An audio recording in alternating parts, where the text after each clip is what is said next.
Halo, selamat malam. Selamat malam, Bung.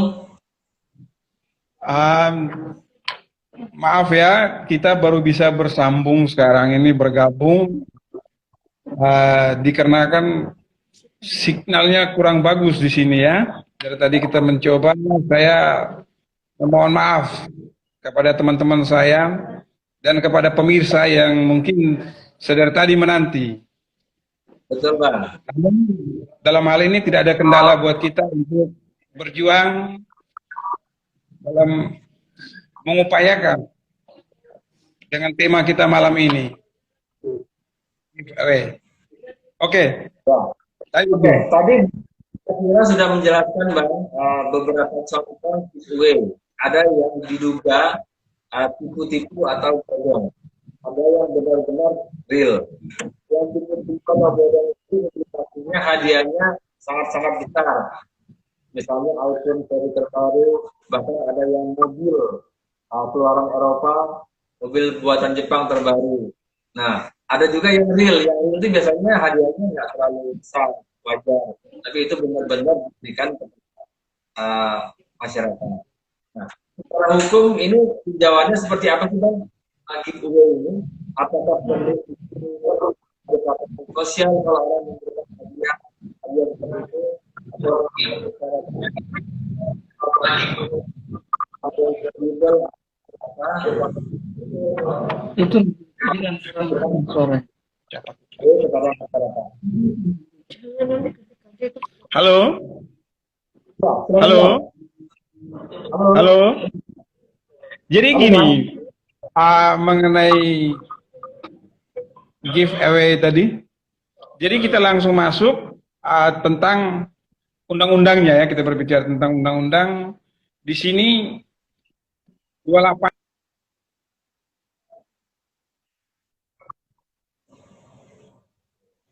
EE.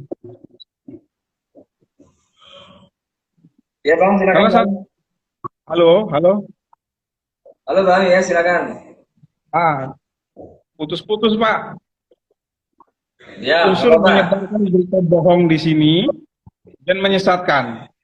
Seandainya kalau dia benar, itu tidak dapat dipidana. Tapi yang terjadi yang kita bahas malam ini, unsur tipu-tipunya di sini. Dengan uh, endorse, memakai tokoh-tokoh terkenal atau para bintang iklan, artis dan lain sebagainya ya. Di situ diiming-imingi seperti tadi kalau tidak salah saya mencermati sebentar bahwa hadiahnya sampai dengan berupa mobil,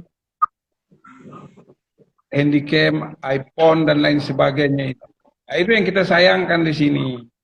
Nah, tindakan seperti ini dapat dijerat dengan Undang-Undang ITE dan Undang-Undang Pidana. Kalau kita berbicara tentang Undang-Undang IT atau ITE tadi pasal 1 nomor 11 tahun 2018 tentang informasi dan transaksi elektronik. Setiap orang dengan sengaja dan tanpa hak menyebarkan berita bohong dan menyesatkan yang mengakibatkan kerugian konsumen dan transaksi elektronik. Nah, berita bohongnya di mana? Dia memasukkan nama palsu, akun palsu, ya itu. Terus menyebarkan, mengiming-imingkan orang untuk masuk. Dan di situ dijanjikan ada bujuk rayu dengan mengiming-imingkan kepada masyarakat untuk memberikan sejumlah dana dan lain sebagainya sehingga masyarakat itu mempercayainya, mempercayai. Setelah transaksi hadiah dan lain sebagainya itu apa yang dinantikan, apa yang ditunggu tidak kunjung tiba. Nah, itu dapat dijerat dengan pasal ITE maupun pidana dengan cara melaporkan kepada pihak yang berwajib, yakni kepolisian. Nah, namun di sini lagi-lagi yang kita sayangkan masyarakat mungkin banyak yang tidak tahu, enggan untuk melaporkan dan lain sebagainya. Akhirnya mereka berkeluh kesah di media sebagai sarana bahwa dia korban. Seharusnya ini masyarakat tadi atau si korban tadi segera mungkin untuk datang ke kantor polisi dengan membawa bukti-bukti berupa transaksi sejumlah dana ke rekening tersebut sehingga mudah terlacak. Nah, perbuatan-perbuatan mereka ini diatur dalam pasal 28 tadi, merupakan suatu perbuatan yang dilarang dalam undang-undang IT tadi. Terkait dengan rumusan pasal 28 yang menggunakan frasa menyebarkan berita bohong, sebenarnya terdapat ketentuan berupa serupa dalam pasal 390 KUHP. Walaupun dalam rumusan sedikit berbeda, namun frasa menyiarkan kabar bohong berbunyi sebagai berikut. Ini bunyinya pasalnya biar masyarakat juga masyarakat ngerti akhirnya, oh begini, begini, begini. Jangan nanya seperti itu.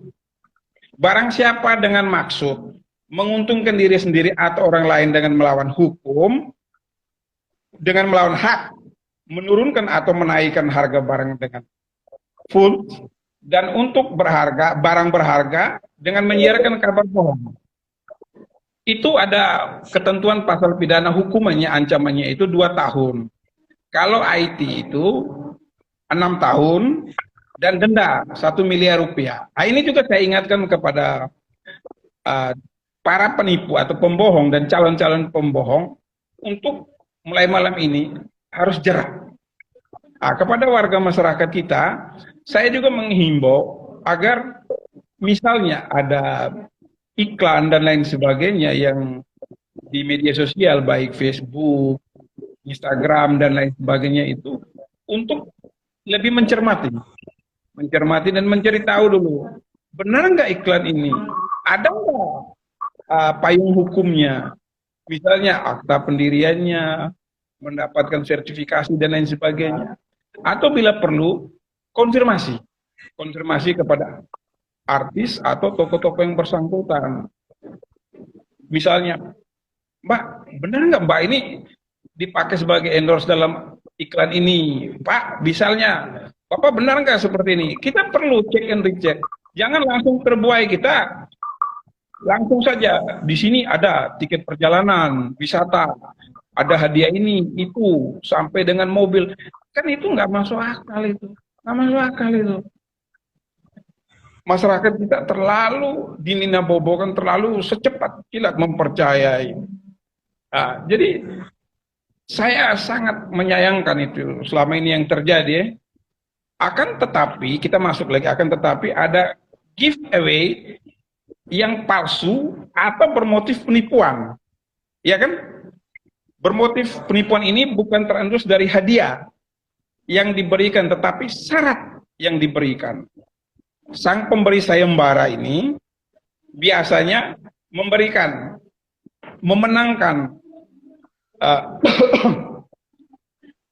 untuk memenangkan dan lain sebagainya, diberikan syarat dan lain sebagainya itu. Begitu orang percaya masuk, dia langsung meminta data-data pribadi. Nah, ini saya menyarankan kepada warga masyarakat untuk tidak mempercayai, tidak memberikan data-data pribadi ke lawan bicaranya.